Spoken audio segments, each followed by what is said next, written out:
Et une 24e défaite en Ligue 1 cette saison pour le MHSC. On se contentera du contenu après cette nouvelle défaite des Payadins sur la pelouse du Stade Brestois 1-0. Allez, on en parle tout de suite dans ce nouveau numéro de Charnière Centrale.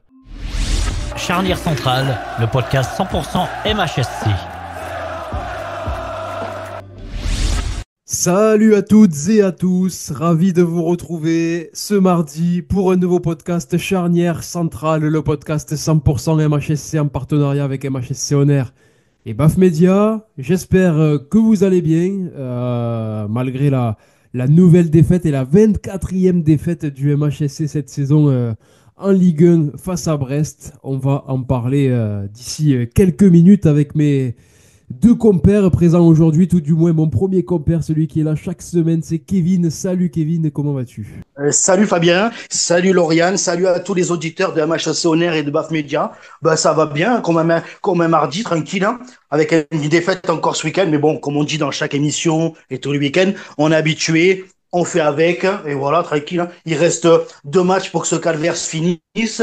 Et puis après, vivement la Ligue 2, qu'on reparte. Enfin, on pourra faire des émissions joyeuses. Et oui, vivement la saison prochaine. Et avec nous, la supportrice du MHSC aujourd'hui pour participer à cet énième numéro de Charnière Centrale, c'est Lauriane qui est avec nous. Salut Lauriane, comment tu vas ? Salut Fab, salut Kevin. Écoute, idem, hein, ça va, hein. Comme d'hab, une défaite, on change rien, tout va bien. Au programme de Charnière Centrale, aujourd'hui, on commencera avec le débrief du match des Montpelliérains sur la pelouse du stade brestois, défaite 1-0 des Montpelliérains. Donc on va en parler d'ici quelques minutes avec Kevin et Lauriane. Ensuite, il y aura la question du jour et on terminera avec l'avant-match de notre dernier match à la Mosson en Ligue 1. Et pour finir en beauté, bien sûr, on va jouer le Paris Saint-Germain qui reste sur 2 défaites consécutives en Ligue 1. Alors, pourquoi pas avoir une petite lueur d'espoir ? On en parlera en fin de match avec Lauriane et Kevin. Et donc, on va débuter tout de suite avec le débrief du match. C'est parti.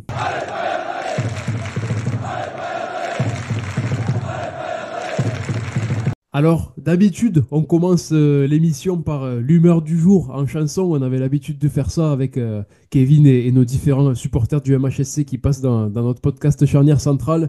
Mais là, jusqu'à la dernière émission de la saison, on ne va pas faire l'humeur du jour en chanson parce que sinon, on va vraiment repasser les mêmes musiques à chaque fois, sachant que les résultats sont très négatifs. Du coup, préparez-vous, vous les auditeurs, mais l'humeur du jour en chanson arrivera pour notre dernier podcast dans 15 jours, notre dernier podcast de la saison. Et préparez-vous bien parce que je pense que chacun d'entre nous va préparer une belle petite musique et on va chacun sortir aussi notre plus belle voix pour vous surprendre et vous épater. Alors du coup, on fait le débrief du match des Montpelliérains à Brest. Voilà, la 32e journée de Ligue 1, 24e défaite pour Montpellier. 1-0, un but de Romain Del Castillo pour le Stade brestois. Alors on va commencer avec toi, Lauriane. Qu'est-ce que tu as pensé de la rencontre des Montpelliérains sur la pelouse de Brest ? Voilà, une défaite 1-0, mais dans le contenu quand même, ça a été très intéressant. Écoute, ouais, moi je trouvais que la première mi-temps, on a fait une bonne première mi-temps. Je trouvais qu'on était bien en place, on construisait un peu plus, on était un peu plus offensif. Après, tu prends un but assez logique quand même, parce que Brest était un petit peu supérieur à toi, mais pas, c'était pas non plus foufou, quoi.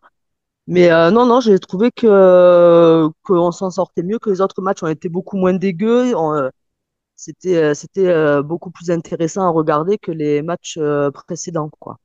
Donc moi, j'étais assez satisfaite, même si on a perdu. Je trouve que ce que Camara met en place, c'est plutôt pas mal pour l'instant. Donc non, on a eu pas mal d'occasions, même si on a eu qu'un seul tir cadré. Mais, euh, mais non, je trouve qu'ils se sont donnés, ils ont été combatifs, ils se sont accrochés jusqu'à la fin. La deuxième mi-temps, un peu plus soporifique, mais en tout cas, dans le contenu du jeu, il y a du mieux. C'est positif aussi, voilà, parce que dans le contenu du jeu, comme tu dis, il y a du mieux. Après, c'est sûr qu'offensivement, c'est un peu plus compliqué parce que malheureusement, on n'a pas de vrai numéro 9 ou de buteur parce que Tanguy Koulibaly ou Junior Ndiaye, c'est encore un peu enfin assez léger devant. Donc voilà, c'est sûr qu'on n'arrive pas à marquer des buts, mais après dans le contenu, c'était quand même assez intéressant. Kevin, toi, qu'est-ce que tu as pensé de cette rencontre sans trop parler de Zoumana Kamara et de l'effet Zoumana Kamara, parce que ça fait partie de la question du jour qu'on va aborder juste après. Mais toi, du coup, qu'est-ce que tu as pensé de cette prestation des Montpelliérains au stade Francis Leblay? Ben, je vais rebondir un petit peu ce que tu as dit, ce que Lauriane a dit. C'est un petit peu comme toutes les semaines. Bon, tu m'as dit de pas trop parler de Camara, mais depuis l'arrivée de Camara, c'est un peu pareil.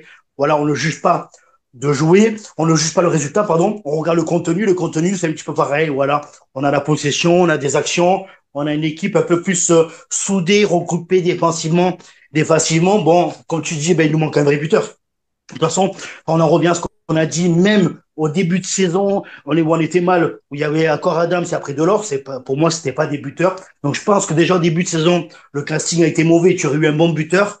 Devant, tu vois, même un mec comme Nkada qui joue à Rodez, tu vois, le mec, il a planté, je crois, il n'a pas dit de bêtises, il a entre 17 et 19 buts. Tu vois, un mec comme ça, je ne demande pas qu'il en plante 20, mais tu vois, qui met ça entre ses 10 et 12 buts par saison, tu vois, ça fait une différence sur un match.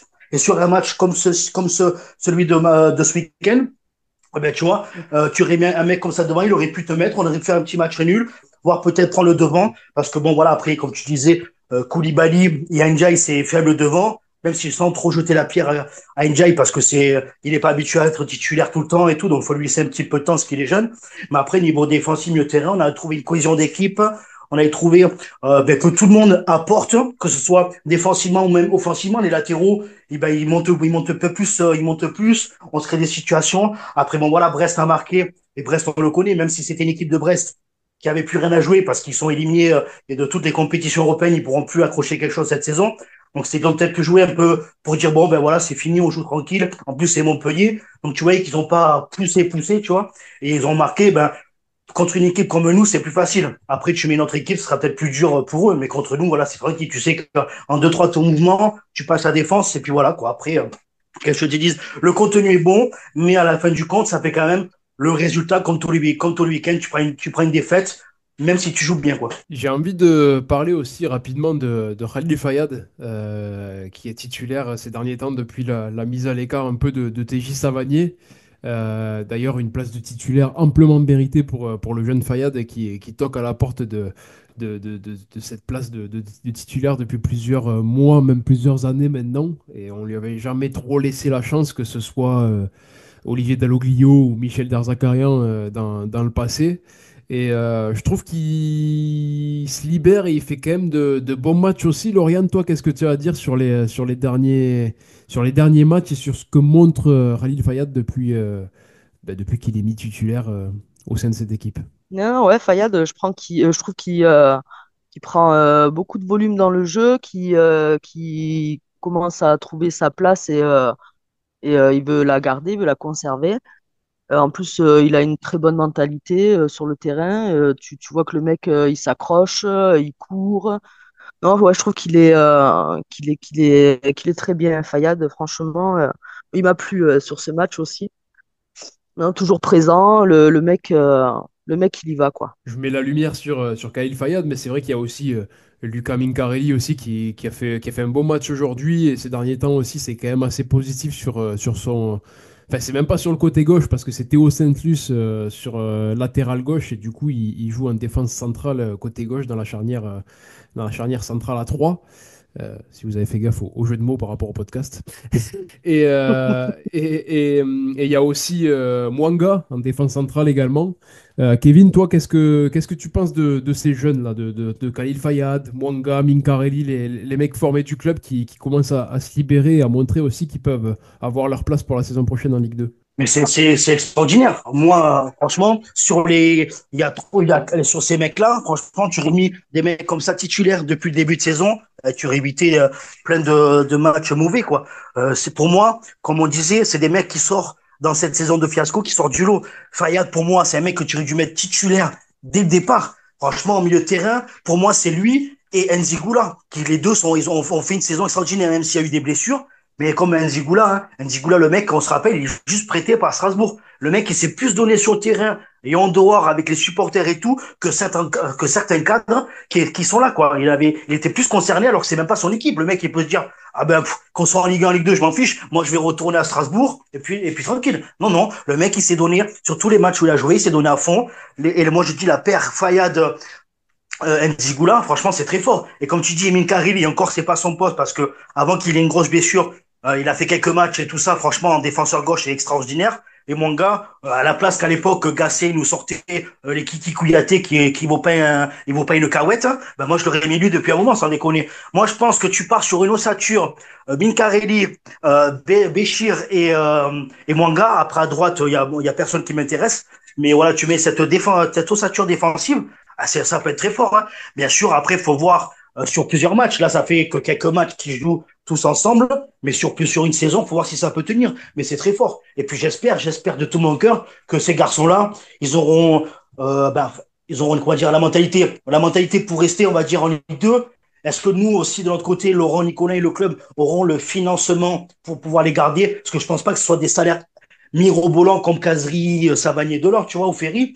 Mais c'est des mecs, je pense que Fayad, ce mec-là, je pense qu'il faut le mettre titulaire. Et tu vois, j'aurais même poussé, et encore, mais j'aurais même poussé, mais en vice-capitaine. Pour moi, si Béchir reste en Ligue 2, tu mets Béchir capitaine et Fayad en vice-capitaine de Béchir, tu vois.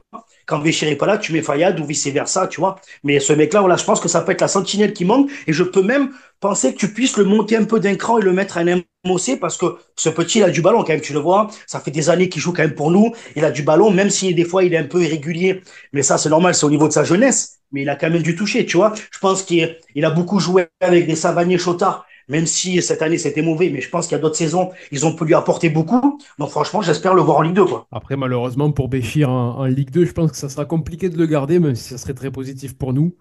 Mais après, ouais, je pense il faudrait surtout tout faire pour garder Khalil Fayad et lui donner un peu aussi les clés du milieu de terrain et de l'attaque également, parce que du coup, il ferait un peu la transition entre le milieu et l'attaque. Donc, ça pourrait être très positif pour nous de garder Khalil Fayad. Mais après, pour Béchir Omeragic, je pense que ça risque d'être compliqué de le conserver parce que c'est quand même un très bon défenseur et le voir descendre en Ligue 2, alors bon, ça serait bien, parce que ça voudrait dire qu'il a une très bonne mentalité et qu'il a envie aussi de remonter avec Montpellier, de montrer de quoi il est capable.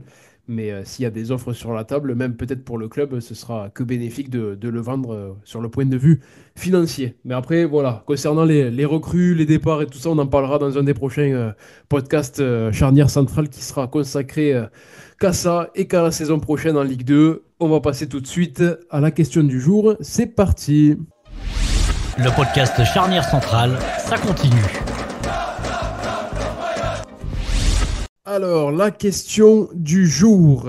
Commencez-vous à voir un effet Zoumana Camara au sein de l'équipe montpelliéraine? La question est toute simple. Je pense que vous allez tous les deux répondre la même réponse. On va commencer avec toi, Kevin. Je te laisse continuer. Du coup, est-ce que tu commences à voir un effet Zoumana Camara? Et pour toi, est-ce que c'est positif pour la suite? Bien sûr, que tu vois un effet Camara. Tu le vois, c'est beaucoup jouer sur de la possession, sur de la rigueur défensive, jouer tous ensemble, tu vois, que tu sois attaquant ou défenseur, il y a un repli défensif, la possession de balle, faire monter les ailiers pour qu'ils apportent offensivement aussi. Je trouve que voilà, tous là, quand tu regardes l'équipe, il y a encore, je pense que avec des nouvelles recrues, ça sera encore, il y aura un peu plus d'alchimie, mais tu vois, ben, tout le monde joue pour jouer ensemble. Et franchement, quand tu regardes ce match-là, puis le match de Reims, on a quand même la possession de balle, hein. Franchement, ça faisait un moment qu'on n'avait pas de possession de balle. Après, je pense que pour ce autre match contre des grosses équipes comme Paris, tout, tu vois, c'est compliqué. Même si on les aura pas en Ligue 2, tu vois, mais ça va être compliqué.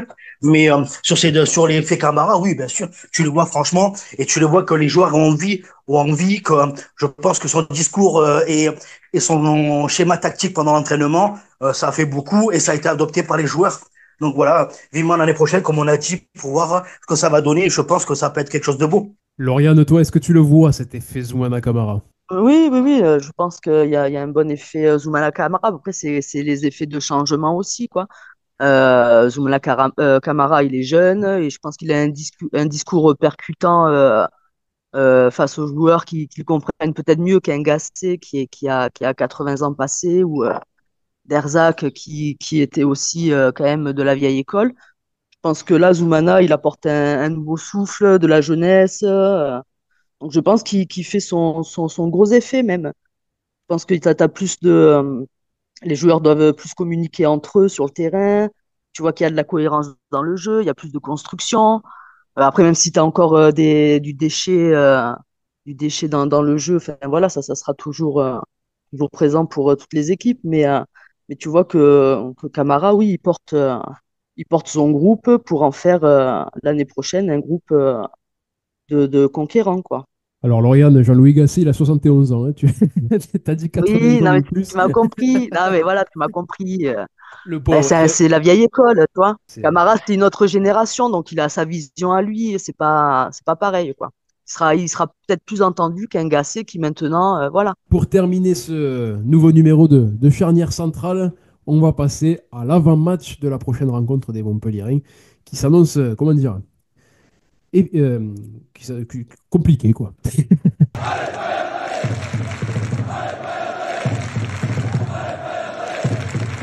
Samedi soir, Montpellier recevra pour le dernier match de la saison à domicile en Ligue 1. Voilà, au stade de la Mosson, le Paris Saint-Germain qui fera son déplacement à Montpellier quelques jours après le match retour face à Arsenal en demi-finale de la Ligue des Champions. Alors Paris reste sur 2 défaites consécutives en Ligue 1 à domicile face à Nice et à Strasbourg ce week-end. Est-ce que pour vous, Lauriane, Kevin, est-ce qu'il y a peut-être une petite lueur d'espoir, sachant que, voilà, que les Parisiens restent sur 2 défaites consécutives en Ligue 1, ils ont peut-être lâché un petit peu le championnat, mais voilà, ils restent sur 2 défaites consécutives en Ligue 1, mais parce que c'était juste avant le match aller contre Arsenal. Là, Strasbourg, c'est juste avant le match retour contre Arsenal. Et même s'ils viennent à se qualifier, la finale c'est le 31 mai, donc après ils auront le temps de voir arriver la finale, donc il y a moyen qu'ils mettent quand même l'équipe type contre nous samedi soir. Qu'est-ce que, Kevin, comment tu vois cette rencontre? Quel est ton pressentiment par rapport à cette rencontre? Est-ce que tu penses qu'il y a moyen qu'on tienne un petit peu ou est-ce qu'on va prendre tout simplement une rouste? Ben, tu sais quoi? Je vais vous surprendre à tous les deux. Sur ce match-là, je pense qu'on va prendre une rousse. Tu vois? On va se manger comme au boule. 4 ou 5-0, sans déconner. Parce que tu parlais des matchs comme quoi Paris n'avait pas gagné. Certes, c'est avant un match des champions déjà. Mais après, ils ont joué Nice, qui est une grosse équipe, et Strasbourg. Strasbourg, cette année, ça joue très bien. C'est Strasbourg et Nice, hein, c'est 10 000 fois au-dessus de nous, sans déconner. Donc, non. Je pense, ouais, putain, je pense que tu peux en prendre 3-4. Je pense vraiment les 3-4, tu vois, pas comme certaines années où tu as pris une pilule, mais 3-4. Paris, ça reste au-dessus. Là, en plus, tu dis, même s'il se qualifie, la finale sera plus tard. Donc, allez, même si le mec, il met même pas Dembélé, il met pas Doué, il met pas Kvaratskhelia, eh ben, ça veut dire qu'il va mettre les Ramos, les Barcola, ils ont un banc. Il va, Il ça n'y a, veut y a plus pas perdre notre Dembélé, argent. ni Kvara, ni Doué, mais il y aura Barcola, Ramos. Oui, c'est ça. Après, il faudra être réaliste sur ce match, même si ça va être le dernier match à domicile, ça va être une grosse fête. J'espère qu'il y aura un peu de monde, peut-être, je sais pas. Mais du coup, c'est sûr qu'on va se prendre une tollée comme d'habitude. À Paris, on a toujours eu du mal. Ça fait un moment qu'on n'a pas gagné chez nous, Paris, quand même, mine de rien. Donc après, voilà, que ça soit l'équipe A ou B, ça reste Paris, c'est au-dessus. Même s'ils sont champions, je pense qu'ils voudront terminer sur une bonne note les 2 derniers matchs, surtout en ayant perdu leurs deux matchs là. Donc voilà, je pense que voilà, 3-4-0, allez.